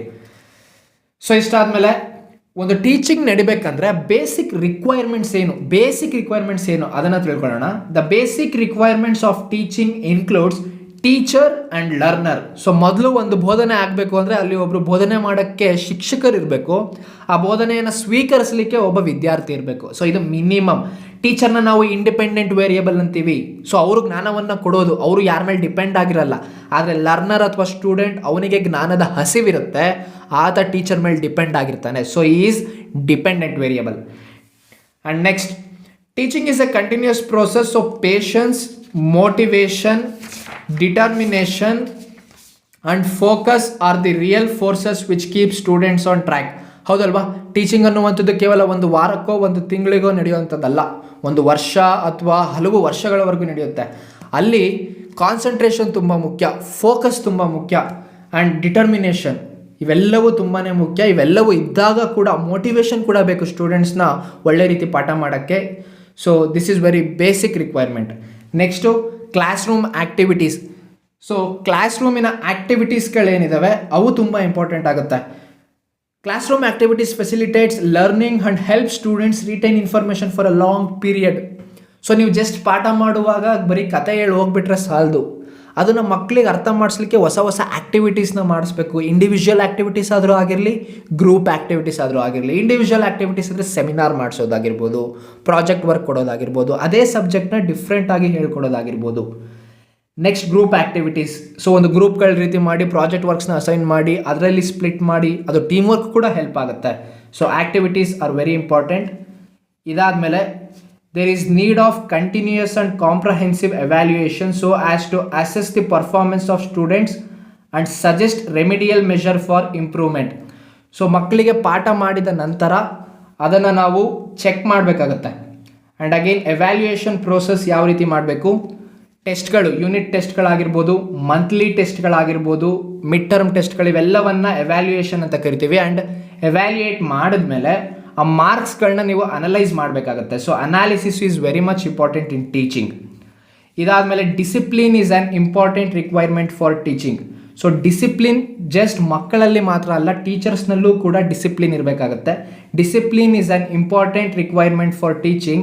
In the absence of discipline in the class, the teacher will not be able to teach students no matter how qualified he or she is. So ಹೌದಲ್ವಾ? ಒಂದು ಡಿಸಿಪ್ಲಿನ್ ಇಲ್ಲ ಅಂದರೆ ಮಕ್ಕಳಲ್ಲಾಗಿರ್ಬೋದು, ಮಕ್ಕಳು ಕ್ಲಾಸ್ ರೂಮ್ಸ್ಗೆ ಯಾವ ಒಂದು time limit ಇರುತ್ತೆ ಆಗಲೇ enter ಆಗಬೇಕಾಗತ್ತೆ. Class ರೂಮಲ್ಲಿ ನೀಟಾಗಿ ಒಂದು ಆರ್ಡರ್ ಕೂತ್ಕೊಳ್ಬೇಕಾಗತ್ತೆ. ಇಲ್ಲಿ ಮತ್ತು ಅದರ ಜೊತೆಗೆ ಟೀಚರ್ಸು ಕೂಡ ಟೈಮಿಗೆ ಸರಿಯಾಗಿ ಕ್ಲಾಸಸ್ನ ತೊಗೊಳ್ಬೇಕು. ಸುಮ್ಮನೆ ಒಂದು ಪ್ರಿಪ್ರೇಷನ್ ಇಲ್ಲದೆ, ಡಿಸಿಪ್ಲಿನ್ ಇಲ್ಲದೆ ಕ್ಲಾಸಸ್ಗೆ ಎಂಟರ್ ಆಗಿಬಿಡ್ತಾರೆ ಎಷ್ಟೊಂದು ಜನ. ಅಲ್ಲಿ ಒಂದು ಸರಿಯಾದ ಟೀಚಿಂಗ್ ಆಗೋದಿಲ್ಲ. ಸೊ 10 ಗಂಟೆ ಕ್ಲಾಸ್ ಅಂದರೆ ಟೀಚರು ಅಲ್ಲಿ ಇರಬೇಕು, ಸ್ಟೂಡೆಂಟು ಇರಬೇಕು. This is very important. This is basic requirement. ಅದಾದಮೇಲೆ classroom environment should be such that it encourages effective communication and interaction. So class ರೂಮಿನ ವಾತಾವರಣ ಯಾವ ರೀತಿ ಇರಬೇಕು ಅಂದರೆ ಅಲ್ಲಿ ಮುಕ್ತವಾದ ಸಂವಹನ ನಡಿಬೇಕು. ಅಂದರೆ ಸ್ಟೂಡೆಂಟ್ಸು ಕೂಡ ಪಾರ್ಟಿಸಿಪೇಟ್ ಆಗಬೇಕು, ಟೀಚರ್ಸು ಕೂಡ ಒಳ್ಳೆ ರೀತಿಯಲ್ಲಿ ಟೀಚಿಂಗ್ ಮಾಡಬೇಕಾಗತ್ತೆ. So classroom environment, good classroom environment is the very important basics for teaching. So ಇದಾದಮೇಲೆ principles of teaching. So this is very interesting topic. ತುಂಬ ಪ್ರಿನ್ಸಿಪಲ್ಗಳಿದ್ದಾವೆ ಟೀಚಿಂಗಲ್ಲಿ. ಸೊ ನಾನು ಒಂದಷ್ಟನ್ನು ಸೆಲೆಕ್ಟ್ ಮಾಡಿದ್ದೀನಿ. Principle of activity. So activities again ಆಗಲೇ ಹೇಳ್ದಂಗೆ ಟೀಚಿಂಗಲ್ಲಿ ಆ್ಯಕ್ಟಿವಿಟೀಸ್ನ ಇನ್ವಾಲ್ವ್ ಮಾಡೋದು ತುಂಬ ಮುಖ್ಯ ಆಗುತ್ತೆ. Involve students in learning through some activities. So activities ಏನಿರುತ್ತೆ ಆ ಆ್ಯಕ್ಟಿವಿಟೀಸ್ ಕೊಟ್ಟಾಗ ಸಬ್ಜೆಕ್ಟಲ್ಲಿ ಮಕ್ಕಳ ಇನ್ವಾಲ್ವ್ಮೆಂಟ್ ಆಗುತ್ತೆ, ಅವರು ಜಾಸ್ತಿ ಎಕ್ಸ್ಟ್ರಾ ಇನ್ಫಾರ್ಮೇಷನ್ನ ತಗೊಳ್ಳೋಕೆ ಟ್ರೈ ಮಾಡ್ತಾರೆ. So according to Benjamin Franklin, tell me and I forget, teach me and I remember, involve me and I learn. ಅಂದರೆ ಇವ್ರು ಏನು ಹೇಳ್ತಾರೆ, ಬೆಂಜಾಮಿನ್ ಫ್ರಾಂಕ್ಲಿನ್ ಅವರು USA ಅವರು, tell me and I forget, ನನಗೇನಾದರೂ ನೀವು ನನಗೆ ಹೇಳಿದ್ರೆ ಅದನ್ನು ನಾನು ಒಂದು ಸ್ವಲ್ಪ ಸಮಯ ಆದಮೇಲೆ ಮರ್ತೋಗ್ತೀನಿ. Teach me I remember, so ನೀವು ನನಗೆ ಬೋಧನೆ ಮಾಡಿದ್ರೆ ಒಂದಷ್ಟು ದಿನಗಳ ಮಟ್ಟಿಗೆ ನಾನು ಅದನ್ನು ನೆನಪಿಟ್ಕೊಳ್ತೀನಿ. ಇನ್ವಾಲ್ವ್ ಮೀ, ನನ್ನನ್ನು ಅದರಲ್ಲಿ ತೊಡಗಿಸೋ ರೀತಿ ನೀವು ಮಾಡಿದ್ರೆ ಅದನ್ನು ನಾನು ಕಲಿತೀನಿ. ಸೊ ಕಲಿಯೋದು ತುಂಬ ಮುಖ್ಯ. ಜಸ್ಟ್ ಅದನ್ನು ರಿಮೆಂಬರ್ ಅಥವಾ ಸುಮ್ಮನೆ ಟೈಮ್ ಬೀಯಿಂಗ್ ಅದನ್ನು ನೆನ್ಪಿಟ್ಕೊಳ್ಳೋದು ಅದು ವೇಸ್ಟ್ ಆಫ್ ಟೈಮ್ ಆಗುತ್ತೆ. ಸೊ ನೆಕ್ಸ್ಟ್ ಟೀಚಿಂಗ್ನ principle of interest. So interest again very very important. Students must have interest in the class. So class ರೂಮಲ್ಲಿ ಮಕ್ಕಳಿಗೆ ಇಂಟ್ರೆಸ್ಟ್ ಇರಬೇಕು. ಇವತ್ತು ನಾವು ಏನು ಕಲಿತೀವಿ ಅನ್ನೋದು ಅವರಿಗೆ ಒಂದು ಕ್ಯೂರಿಯಾಸಿಟಿ ಇರಬೇಕು. In case students lack in the interest, then teacher should first develop curiosity in them for learning. So ಮಕ್ಕಳು ಯಾವಾಗಲೂ ಇಂಟ್ರೆಸ್ಟಿಂದ ಕೂತ್ಕೊಳ್ತಾರೆ ಅಂತ ಹೇಳೋಕ್ಕಾಗಲ್ಲ. ಆ ಒಂದು ವಿಷಯ ಗಮನಕ್ಕೆ, ಟೀಚರ್ ಗಮನಕ್ಕೆ ಬಂದಾಗ ಆ ಟೀಚರ್ ಏನು ಮಾಡಬೇಕಾಗತ್ತೆ, ಸ್ಟೂಡೆಂಟ್ಸಲ್ಲಿ ಒಂದು ಕ್ಯೂರಿಯಾಸಿಟಿನ ಹುಟ್ಟಾಕಬೇಕಾಗತ್ತೆ. ಅವತ್ತು ಏನು ಪಾಠ ನಡೆಯುತ್ತೆ ಅದನ್ನು ಯಾವ ರೀತಿನಾದರೂ ಇಂಟ್ರೊಡಕ್ಷನ್ ಕೊಡೋದಾಗಿರ್ಬೋದು, ಒಂದು ಫ್ಯಾಕ್ಟ್ ಹೇಳೋದಾಗಿರ್ಬೋದು, ಈ ರೀತಿ ಒಂದು ಏನಾದರೂ ಆ್ಯಕ್ಟಿವಿಟಿ ಮಾಡಿ ಸ್ಟೂಡೆಂಟ್ಸ್ನ ಆ್ಯಕ್ಟಿವ್ ಮಾಡಿ ಕ್ಯೂರಿಯಾಸಿಟಿ ಹುಟ್ಟಾಕೋದ್ರಿಂದ ಇಂಟ್ರೆಸ್ಟ್ನ ಹುಟ್ಟಾಕ್ದಂಗೆ ಆಗುತ್ತೆ. So this is very important. And ಆ ಒಂದು ಕ್ಯೂರಿಯಾಸಿಟಿನ ಹುಟ್ಟಾಕಲಿಕ್ಕೆ teaching aids can be used to capture the interest of students. ಹೌದಲ್ವಾ? ಒಂದು ಕಾರ್ಡ್ಬೋರ್ಡಲ್ಲಿ ಯಾವುದೋ ಒಂದು ಫ್ಲೋ ಚಾರ್ಟ್ನ ಬರ್ಕೊಂಡು ಹೋಗೋದಾಗಿರ್ಬೋದು, ಅಥವಾ ಯಾವುದೋ ಒಂದು ಮಾಡಲ್ಲು ಅಥವಾ ಯಾವುದೋ ಒಂದು ಡಿವೈಸ್ ಮೈಕ್ರೋಸ್ಕೋಪ್ನ ತೊಗೊಂಡೋಗಿ ಅದನ್ನು ಎಕ್ಸ್ಪ್ಲೈನ್ ಮಾಡೋದಾಗಿರ್ಬೋದು. ಸೊ ಈ ರೀತಿ ಮಾಡೋದ್ರಿಂದ ತುಂಬ ಹೆಲ್ಪ್ ಆಗುತ್ತೆ ಆ್ಯಂಡ್ ಇಂಟ್ರೆಸ್ಟ್ ಇರೋದು ತುಂಬ ಮುಖ್ಯ ಆಗುತ್ತೆ. And next is principle of linking with life. So again very important. ಏನು ಕ್ಲಾಸ್ ರೂಮಲ್ಲಿ ಹೇಳ್ಕೊಡ್ತಾರೆ ಅದು ನಿಜ ಜೀವನದಲ್ಲಿ ಕನೆಕ್ಟ್ ಮಾಡೋ ರೀತಿ ಇರಬೇಕು. ಆ್ಯಂಡ್ ಕನೆಕ್ಟ್ ಮಾಡಬೇಕು ಟೀಚರು. ಯಾವುದಾದ್ರೂ ಒಂದು ಘಟನೆಗೆ ಅವತ್ತು ಕಲಿತಿರೋ ವಿಷಯವನ್ನು ಕನೆಕ್ಟ್ ಮಾಡಿ ಹೇಳ್ಕೊಟ್ಟಾಗ ಮಕ್ಕಳಿಗೆ ತುಂಬ ದಿನದವರೆಗೂ ನೆನಪಿರುತ್ತೆ. Theoretical knowledge should be integrated with examples from real life. ನಿಜ ಘಟನೆಗಳನ್ನ ಹೇಳಿ ಮಕ್ಕಳಿಗೆ ಅದು ಹತ್ರ ಅನ್ನಿಸ್ಬೇಕು, ಆ ಕಾನ್ಸೆಪ್ಟ್, ಆ ರೀತಿ ಪಾಠ ಮಾಡಬೇಕು. Next is principle of selection. So this is again very important. ನೀವು ನೋಡಿರ್ಬೋದು, ನೀವು ಏನು ನೋಟ್ಸು ಸಿಗುತ್ತೆ ಅದ್ರ ಬಗ್ಗೆ ಇಲ್ಲಿ ಡಿಸ್ಕಷನ್ ಆಗುತ್ತೆ. Select material in such a way that it helps in fulfilment of the aims of the teaching. So ನೀವೇನು ಕ್ಲಾಸ್ ಮಾಡ್ತೀರೋ ಅದಕ್ಕೆ ತಕ್ಕನಾಗಿ ನೋಟ್ಸ್ಗಳನ್ನ ಪ್ರಿಪೇರ್ ಮಾಡಿ ಮಕ್ಕಳಿಗೆ ಕೊಡಬೇಕಾಗುತ್ತೆ. ಆ್ಯಂಡ್ ಏನು ಒಂದು ಕಾನ್ಸೆಪ್ಟ್ ಇರುತ್ತೆ ಆ ಕಾನ್ಸೆಪ್ಟನ್ನ ಕಂಪ್ಲೀಟಾಗಿ ಕವರ್ ಮಾಡೋ ರೀತಿ ನೀವು ನೋಟ್ಸ್ನ ನೀವು ಪ್ರಿಪೇರ್ ಮಾಡಬೇಕಾಗುತ್ತೆ. Content should be updated and this is very important. ನೀವು ಎಷ್ಟೋ ಶಿಕ್ಷಕರುಗಳನ್ನ ನೋಡಿರ್ತೀರಾ, ಶಿಕ್ಷಕರು ಏನು ಮಾಡ್ತಾರೆ, ಯಾವುದೋ 10 ವರ್ಷದ್ದು 5 ವರ್ಷದ್ದು ಹಳೇ ನೋಟ್ಸ್ ಇಟ್ಕೊಂಡು ಅದನ್ನೇ ಜೆರಾಕ್ಸ್ ಮಾಡಿಸ್ಕೊಂಡು ಅದನ್ನೇ ಪ್ರತಿ ವರ್ಷ ಪ್ರತಿ ಬ್ಯಾಚಿಗೂ ಅದನ್ನೇ ಪಾಠ ಮಾಡ್ತಿರ್ತಾರೆ. ಏನು ಅಪ್ಡೇಟ್ ಮಾಡೋದಿಲ್ಲ. ಪ್ರತಿ ವರ್ಷ ಎಕ್ಸಾಮಲ್ಲಿ ಬದಲಾವಣೆಗಳಿರ್ತವೆ. ಕ್ವಶನ್ ಕೇಳೋದಾಗಿರ್ಬೋದು ಅಥವಾ ಸಿಲೆಬಸ್ಸಲ್ಲಿ ಚೇಂಜಸ್, ಇದನ್ನೆಲ್ಲದನ್ನು ಅಬ್ಸರ್ವ್ ಮಾಡಿಕೊಂಡು ಪ್ರತಿದಿನ ಅಪ್ಡೇಟ್ ಆಗಬೇಕು ಶಿಕ್ಷಕ. So this is very important. Next, it should be adjusted according to the needs of the students. So ಮಕ್ಕಳಿಗೆ ಯಾವ ರೀತಿ ಹೆಲ್ಪ್ ಆಗುತ್ತೆ ಆ ರೀತಿ ನೋಟ್ಸ್ಗಳನ್ನ ಕ್ರಿಯೇಟ್ ಮಾಡಬೇಕಾಗತ್ತೆ. ನೋಡಿ, ನಾನು ಈ ನೋಟ್ಸ್ನ ಕ್ರಿಯೇಟ್ ಮಾಡಿರುವಂಥದ್ದು ಪಾಯಿಂಟ್ ವೈಸ್ ಮಾಡಿದ್ದೀನಿ. ಸೊ ಪಾಯಿಂಟ್ಸ್ ರೀತಿ ಹೇಳ್ತಾ ಹೋದರೆ ನಿಮಗೂ ಕೂಡ ಚೆನ್ನಾಗಿ ಅರ್ಥ ಆಗುತ್ತೆ. ನಾನು ಜಸ್ಟ್ ಒಂದು ಪ್ಯಾರಾಗ್ರಾಫ್ನ ಇಟ್ಕೊಂಡು ಎಕ್ಸ್ಪ್ಲೈನ್ ಮಾಡಿದ್ರೆ ಅಷ್ಟು ಚೆನ್ನಾಗಿ ಅರ್ಥ ಆಗೋದಿಲ್ಲ. ಸೊ ನಿಮಗೆ ಯಾವ ರೀತಿ ಹೆಲ್ಪ್ ಆಗುತ್ತೆ ಸ್ಟೂಡೆಂಟ್ಸ್ನ ತಲೆಯಲ್ಲಿ ಇಟ್ಕೊಂಡು ಆ ರೀತಿ ನಾವು ನೋಟ್ಸ್ನ ಪ್ರಿಪೇರ್ ಮಾಡಬೇಕು. ಆ್ಯಂಡ್ ಆ ರೀತಿ ಮಾಡಿದಾಗ ಒಳ್ಳೆ ಟೀಚಿಂಗ್ ಆಗುತ್ತೆ. And very important next is principle of planning. Plan ಮಾಡಬೇಕು ಟೀಚಿಂಗ್ನ, ಕ್ಲಾಸಸ್ನ ಪ್ಲ್ಯಾನ್ ಮಾಡಬೇಕು. 1 hour ನಿಮಗೆ ಅಸೈನ್ ಮಾಡಿದ್ದಾರೆ ಅಂದರೆ 1 ಗಂಟೆಯಲ್ಲಿ ನಾನು ಎಷ್ಟು ಪಾಠ ಮಾಡಬೇಕು, 10 ಗಂಟೆಯಿಂದ 11 ಗಂಟೆಗೆ ನಾನು ಎಷ್ಟೆಲ್ಲ ಇನ್ಫಾರ್ಮೇಷನ್ ಕೊಡ್ಬೋದು, ಯಾವ ರೀತಿ ಒಂದು ಇಂಟ್ರೊಡಕ್ಷನ್ ಮಾಡಬೇಕು, ಯಾವ ರೀತಿ ಕ್ವಶನ್ಸ್ ಕೇಳಬೇಕು, ಇದೆಲ್ಲದನ್ನು ನೀವು ಪಕ್ಕಾ ಪ್ಲ್ಯಾನ್ ಮಾಡ್ಕೊಂಡು ಹೋದಾಗ ಮಾತ್ರ ಕ್ಲಾಸಲ್ಲಿ ತುಂಬ ಇಂಟ್ರೆಸ್ಟಿಂಗ್ ಟೀಚಿಂಗ್ ನಡೆಯುತ್ತೆ. ನೀವು ಈ ರೀತಿ ಪ್ಲ್ಯಾನ್ ಇಲ್ಲದೆ, ನಾನು ಎಷ್ಟೋ ನೀವು ನೋಡಿರ್ತೀರ ಜೀವನದಲ್ಲಿ, ಎಷ್ಟೋ ಲೆಕ್ಚರರ್ಸು ಅರ್ಥವಿಲ್ಲದೆ ಸುಮ್ಮನೆ ಕ್ಲಾಸ್ಗೆ ಹೋಗ್ಬಿಟ್ಟು ಸುಮ್ಮನೆ ಬಾಯಿಗೆ ಬಂದಿದ್ದು ಹೋದ್ರೆ ಬಂದುಬಿಡ್ತಾರೆ, ಅದನ್ನು ಟೀಚಿಂಗ್ ಆಗೋದಿಲ್ಲ, ಅಲ್ಲಿ ಮಕ್ಕಳು ಇಂಟ್ರೆಸ್ಟ್ ಕಳ್ಕೊತಾರೆ. So this is very important principle of planning. Teaching activities, methods and aid should be planned in such a way that in optimum use of resources for the fulfilment of goals within the time limit. So this is very important. Plan ಮಾಡ್ಕೊಂಡು time ಲಿಮಿಟಲ್ಲಿ ಎಷ್ಟು ಪಾಠ ಮಾಡಬೇಕು ಅಷ್ಟು ಪಾಠ ಮಾಡಬೇಕಾಗತ್ತೆ. And ನೀವು ಯಾವ ರೀತಿ ಪ್ಲ್ಯಾನ್ ಮಾಡಬೇಕು ಅಂದರೆ ನಿಮ್ಮ ಹತ್ರ ಏನು ರಿಸೋರ್ಸಸ್ ಇದೆ ಅದನ್ನು ಯೂಸ್ ಮಾಡ್ಕೊಳ್ಬೇಕು. ನಾನು ತುಂಬ ಕಡೆ ಇದೊಂದು ಕೇಳಿದ್ದೀನಿ, ನಾವು ಪಾಠ ಮಾಡೋಕ್ಕೆ ಇಂಟ್ರೆಸ್ಟ್ ಇದೆ ಅಂತ ಹೇಳ್ತಾರೆ, ಆದರೆ ಯಾಕೆ ಸರಿಯಾಗಿ ಪಾಠ ನಡೀತಾ ಇಲ್ಲ ಅಂದರೆ ಸರಿಯಾದ ರಿಸೋರ್ಸಸ್ ಇಲ್ಲ. ಸೊ ಇದು ಯಾವತ್ತೂ ರೀಸನ್ ಆಗಬಾರ್ದು. ನಿಮ್ಮ ಹತ್ರ ಏನಿದೆ ಅದರಲ್ಲೇ ಯಾವ ರೀತಿ ಒಂದು ಕಾನ್ಸೆಪ್ಟನ್ನ ಅರ್ಥ ಮಾಡ್ಸೋಕ್ಕಾಗುತ್ತೋ ಅದನ್ನು ಮಾಡಬೇಕಾಗತ್ತೆ. ಆ್ಯಂಡ್ ವಿತಿನ್ ಟೈಮ್ ಲಿಮಿಟ್ ತುಂಬಾ ಇಂಪಾರ್ಟೆಂಟ್. ಎಷ್ಟೋ ಲೆಕ್ಚರರ್ಸು ಇದನ್ನು ಫಾಲೋನೇ ಮಾಡೋದಿಲ್ಲ. ಅವ್ರಿಗೆ ಟೈಮ್ ಲಿಮಿಟ್ನ ಪರಿಜ್ಞಾನವೇ ಇರೋದಿಲ್ಲ. ಏನು ಮಾಡ್ತಾರೆ, ಕಾಲೇಜ್ ಸ್ಟಾರ್ಟ್ ಆದಾಗ ಪ್ರೋಗ್ರಾಮ್ಸ್ ಅಂತೆ, ಫಂಕ್ಷನ್ಸ್ ಅಂತೆ, ಈ ರೀತಿ ಶುರು ಹಚ್ಕೊಳ್ತಾರೆ. ನಿಧಾನಕ್ಕೆ ಸಿಲೆಬಸ್ನ ಸ್ಟಾರ್ಟ್ ಮಾಡ್ಕೊಳ್ತಾರೆ. ಡಿಸೆಂಬರ್ಗೆ ಕಂಪ್ಲೀಟ್ ಮಾಡಿ ಮಾರ್ಚ್ಗೆ ಬರುವ ಎಕ್ಸಾಮ್ಗೆ ಜನವರಿ ಫೆಬ್ರವರಿಯಲ್ಲಿ ರಿವಿಷನ್ ಮಾಡಬೇಕು. ಎಷ್ಟು ಟೀಚರ್ಸ್ ಮಾಡ್ತಾರೆ?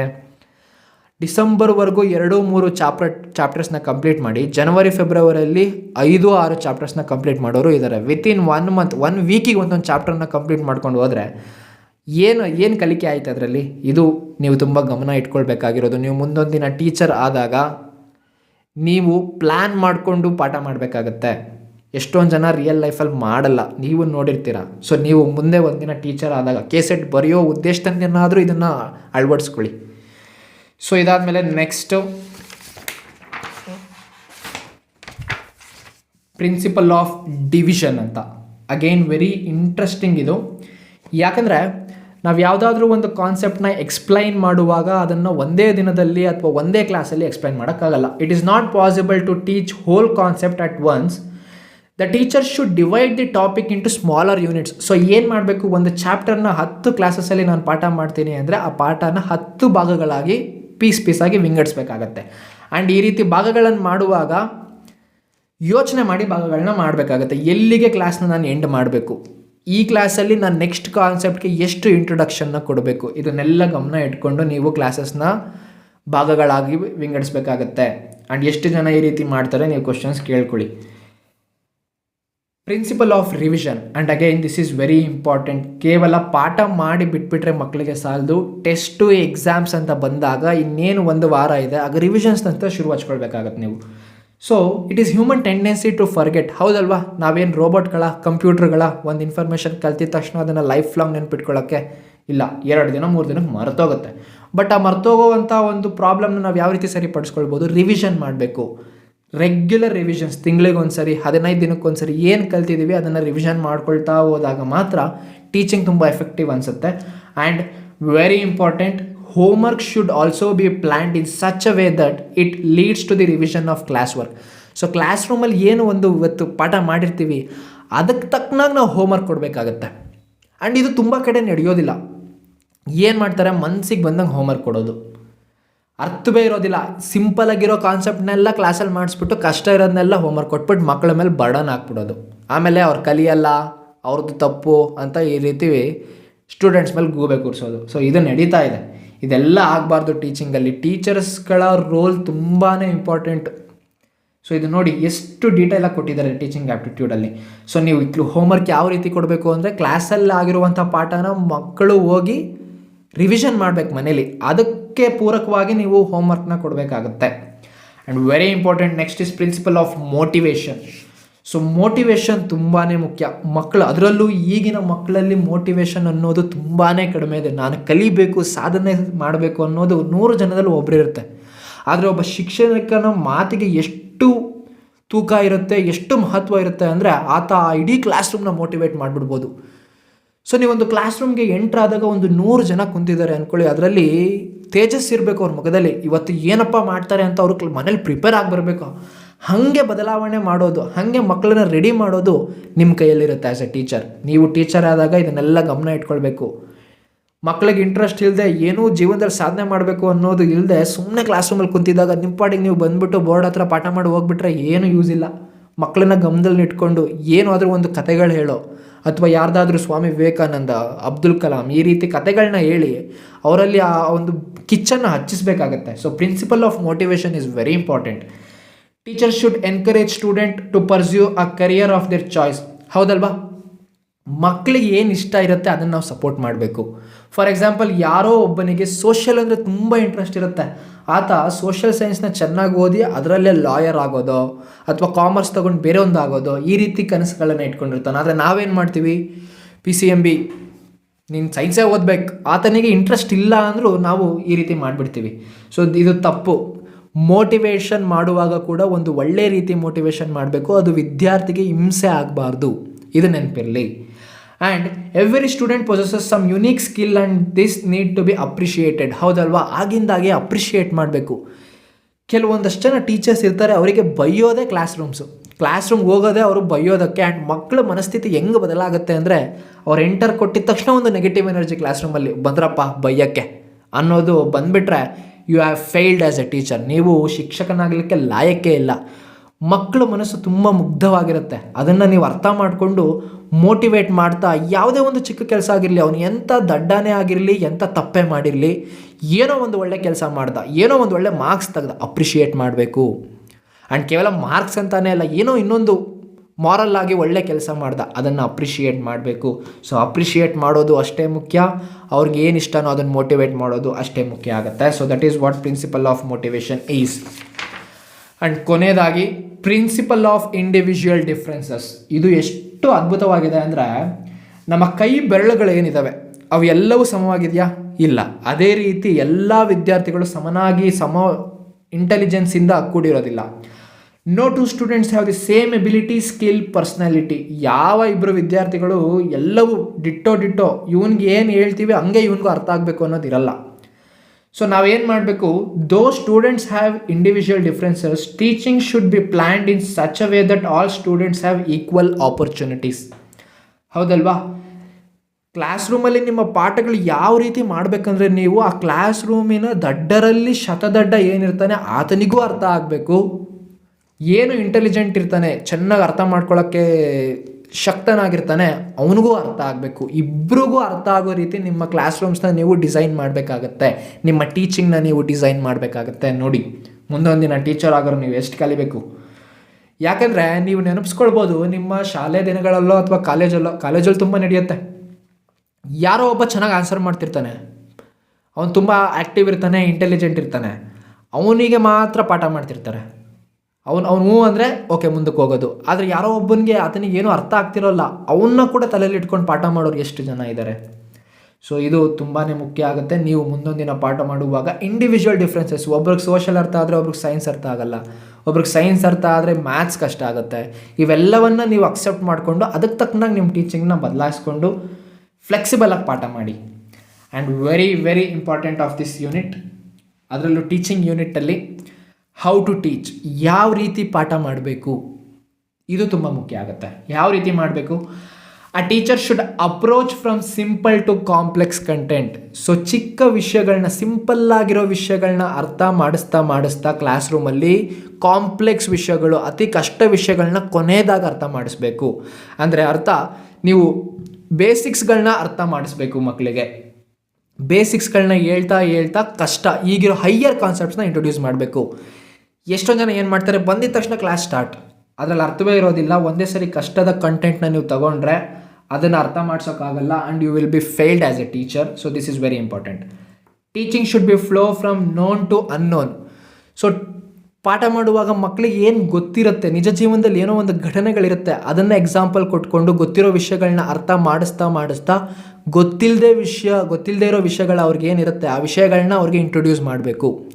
ಸೊ ಒಂದೇ ಸರಿ ಗೊತ್ತಿಲ್ಲದೆ ಇರೋ ವಿಷಯಗಳನ್ನ ತಂದುಬಿಟ್ರೆ ಅವ್ರ ಕ್ಲಾಸಲ್ಲಿ ಇಂಟ್ರೆಸ್ಟ್ ಕಳ್ಕೊಂಡ್ಬಿಡ್ತಾರೆ. ಫಾರ್ ಎಕ್ಸಾಂಪಲ್, ಬ್ಲ್ಯಾಕ್ ಹೋಲ್ ಬಗ್ಗೆ ಪಾಠ ಮಾಡ್ತಿರ್ತೀರ. ಸೊ ಬ್ಲ್ಯಾಕ್ ಹೋಲ್ ಬಗ್ಗೆ ನೋಡೋಕ್ಕೆ ಯಾವ ರೀತಿ ಇರುತ್ತೆ ಅಂತ ಪಾಠ ಮಾಡುವಾಗ ನೀವು ಎಕ್ಸ್ಪ್ಲೈನು ಮ್ಯಾಥಮ್ಯಾಟಿಕಲಿ ಅಥವಾ ಜೊಮೆಟ್ರಿಕಲಿ ಏನು ಎಕ್ಸ್ಪ್ಲೈನ್ ಮಾಡ್ತಿರ್ತೀರ ಅದಕ್ಕೂ ಮುಂಚೆ ಸಿಂಪಲ್ ವರ್ಡ್ಸಲ್ಲಿ ಒಂದು ಬ್ಲ್ಯಾಕ್ ಹೋಲು ಏನು ಉದ್ದಿನ ತೂತು ವಡೆ ಇರುತ್ತೆ ಆ ರೀತಿ ಇರುತ್ತಪ್ಪ ಅಂತ ಹೇಳಿಬಿಟ್ರೆ ಇಡೀ ಬ್ಲ್ಯಾಕ್ ಹೋಲ್ ಅವ್ರಿಗೆ ಒಂದು ಇಮ್ಯಾಜಿನೇಷನ್ ಬಂದ್ಬಿಡುತ್ತೆ. So that is very important. And past experience of the student should be link to the new teaching. So ಮಕ್ಕಳು ಏನು ಹೈಸ್ಕೂಲಲ್ಲಿ ಕಲಿತಿರ್ತಾರೆ ಅದನ್ನು ಎತ್ಕೊಂಡು ನೀವು ಕಾಲೇಜಲ್ಲಿ ಪಾಠ ಮಾಡಬೇಕು. PUCಲಿ ಏನು ಕಲಿತಿರ್ತಾರೆ ಅದನ್ನು ನೀವು ಅರ್ಥ ಮಾಡಿಕೊಂಡು ಆ ಒಂದು ಲೆವೆಲಿಗೆ ತಕ್ಕನಾಗಿ ನೀವು ಕಾಲೇಜಲ್ಲಿ ಪಾಠ ಮಾಡಬೇಕು. This is very important. As a lecturer you should always know this. And very important, teacher can plan the lesson to flow from seen to unseen. And again ಏನು ಗೊತ್ತಿರುತ್ತೆ ಅದನ್ನು ಹೇಳಿ ಗೊತ್ತಿಲ್ದಿರೋ ಕಡೆ ಹೋಗಬೇಕು. ಮಕ್ಕಳು ಏನು ನೋಡಿರ್ತಾರೆ, ನಿಜ ಜೀವನದಲ್ಲಿ ಸುತ್ತಮುತ್ತ ಏನು ನೋಡಿರ್ತಾರೆ, ಅದನ್ನು ಎಕ್ಸಾಂಪಲ್ಸ್ ಆಗಿ ಇಟ್ಕೊಂಡು ದೊಡ್ಡ ದೊಡ್ಡ ಕಾನ್ಸೆಪ್ಟ್ನ ಅರ್ಥ ಮಾಡಿಸ್ಬೇಕು ಅವ್ರಿಗೆ. So this is very important. The teacher should explain the established facts and then move to the abstract facts. So ಏನು ಮಕ್ಕಳಿಗೆ ಗೊತ್ತಿರುತ್ತೆ ಅದನ್ನು ಅರ್ಥ ಮಾಡಿಸಿ, ಏನು ಆಗಲೇ ಇದೆ ಅದನ್ನು ಹೇಳ್ಬಿಟ್ಟು ನೆಕ್ಸ್ಟ್ ಅಬ್ಸ್ಟ್ರಾಕ್ಟ್ ಫ್ಯಾಕ್ಟ್ಸ್ನ ಹೇಳ್ಬೇಕಾಗತ್ತೆ. From particular to general. So ಯಾವುದೋ ಒಂದು ಸ್ಪೆಸಿಫಿಕ್ ಪಾಯಿಂಟ್ನ ಅರ್ಥ ಮಾಡಿಸಿ ಅದನ್ನು ಜನರಲೈಸ್ ಮಾಡಬೇಕು. So this is very important. ಒಂದೇ ಸರಿ ಜನರಲ್ ಆಗಿ ಹೇಳ್ಬಿಟ್ರೆ ಕಷ್ಟ ಆಗುತ್ತೆ. ಯಾವುದೋ ಒಂದು ಮೆಥಡ್ ಎಕ್ಸ್ಪ್ಲೈನ್ ಮಾಡ್ತಾ ಇರ್ತೀರ ಒಂದು ಪ್ರಾಬ್ಲಮ್ ಸಾಲ್ವ್ ಮಾಡೋಕ್ಕೆ, ಆ ಪ್ರಾಬ್ಲಮ್ನ ಒಂದೇ ಸರಿ ಥಿಯರಿಟಿಕಲ್ ಆಗಿ ಎತ್ಕೊಳ್ಳೋದಕ್ಕಿಂತ ಒಂದು ಪ್ರಾಬ್ಲಮ್ನ ತೊಗೊಂಡು ಯಾವ ರೀತಿ ಇದಕ್ಕೆ ಸೊಲ್ಯೂಷನ್ ಕಂಡುಹಿಡಬೇಕು ಅಂತ ಹೇಳಿ ಪ್ರಾಬ್ಲಮ್ ಸಾಲ್ವ್ ಮಾಡಿ ತೋರಿಸಿ ಅದಾದಮೇಲೆ ಜನರಲ್ ಮೆಥಡ್ಗೆ ಹೋದಾಗ ಎಷ್ಟು ಚೆನ್ನಾಗಿ ಮಕ್ಕಳಿಗೆ ಅರ್ಥ ಆಗುತ್ತಲ್ವಾ. So this is very important. From whole to part. The teacher should present the whole topic by breaking into smaller parts. So ಒಂದು ದೊಡ್ಡ ಕಾನ್ಸೆಪ್ಟ್ ಇರುತ್ತೆ, ಸುಮ್ಮನೆ ಒಂದು ಕಡೆಯಿಂದ ಸ್ಟಾರ್ಟ್ ಮಾಡಿ ಟ್ರೈನ್ ಥರ ಕೊನೆವರೆಗೂ ಹೇಳ್ಬಿಡೋದಲ್ಲ. ಅದನ್ನು ಚಿಕ್ಕ ಚಿಕ್ಕ ಪೀಸಸ್ ಆಗಿ ಒಂದಕ್ಕೊಂದು ಇಂಟರ್ಲಿಂಕ್ ಮಾಡಿಕೊಂಡು ಇಷ್ಟಿಷ್ಟೇ ಅರ್ಥ ಮಾಡಿಸ್ತಾ ಪಾಠ ಮಾಡೋದು, that is the best way to teach and that is the way to teach. So ಇದಾದಮೇಲೆ teacher should first teach analysis and then synthesis. So teacher ಏನು ಮಾಡಬೇಕು, ಫಸ್ಟ್ ಅನಲೈಸ್ ಮಾಡಬೇಕು. ಅನಲೈಸ್ ಮಾಡಿ ತದನಂತರ ಸಿಂಥಸಿಸ್ ಅಂದರೆ ಅದನ್ನು ಅಪ್ಲೈ ಮಾಡಬೇಕಾಗತ್ತೆ. So this is very important. Teacher should always encourage self study. ಇದು ಎಷ್ಟು ಇಂಪಾರ್ಟೆಂಟ್ ಅಂದರೆ ಇವತ್ತಿನ ದಿನಗಳಲ್ಲಿ ಸೆಲ್ಫ್ ಸ್ಟಡಿನ ನಾವು ಎನ್ಕರೇಜ್ ಮಾಡಲೇಬೇಕು. ಮಕ್ಕಳಿಗೆ ಸ್ಪೂನ್ ಫೀಡಿಂಗ್ ಮಾಡುವಂಥದ್ದು ಜಾಸ್ತಿ ಆಗಿದೆ. PUCಯಲ್ಲಿ ಆಗಿರ್ಬೋದು, ನೋಟ್ಸ್ಗಳು ಅವರಿಗೆ ಹುಡುಕ್ಲಿಕ್ಕೆ ಚಾನ್ಸೇ ಕೊಡಲ್ಲ, ನಾವೇ ಫಸ್ಟ್ ನೋಟ್ಸು. ಆ್ಯಂಡ್ ಎಷ್ಟೋ ಜನಕ್ಕೆ ಟೆಕ್ಸ್ಟ್ ಬುಕ್ಕೇ ಕೊಡಲ್ಲ, ಒಂದೇ ಸರಿ ಗೈಡ್ಗಳು ಕೊಟ್ಬಿಡೋದು.